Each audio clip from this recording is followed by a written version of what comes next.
Well, good morning again, and welcome to the Grace Shepherd's Memo. This is Steve Swartz, and this is episode 34.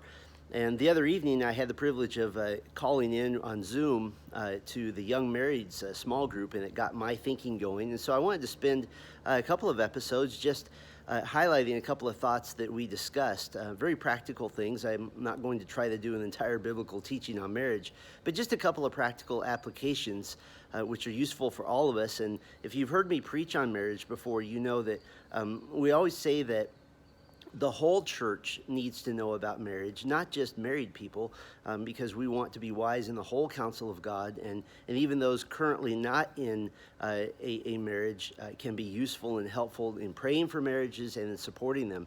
So it's good for all of us. So today what I wanted to talk about was something that came up in our little meeting, was the idea of planning and setting goals in your family. This is not just your marriage, but just for your family. So this can apply to marriage or to your family as well. But we'll talk about marriage for a moment. Planning and setting goals. They don't have to be lofty goals, but we do find a biblical basis for setting goals for your marriage. Husbands are to live with your wives in an understanding manner, which means you're going to understand what's important to them. She's going to understand what's important to you as a husband. And that necessarily means setting goals to carry out the things that you're now understanding. And I will say this as well. If you don't set goals for your marriage, if you don't set goals for your family, other people will do it for you. What I mean by that is that if you don't have some basic goals, then the rest of the world is going to try to prioritize your life for you. And I'll give you a very simple example.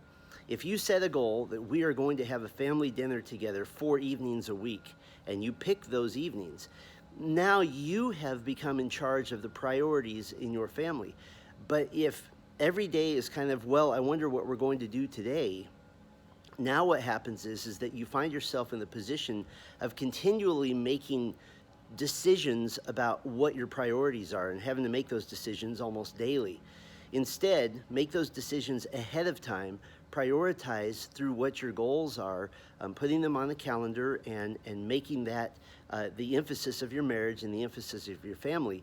And then you'll find that you're running a household that is smooth and doesn't have as much chaos as perhaps the rest of the world would like you to have.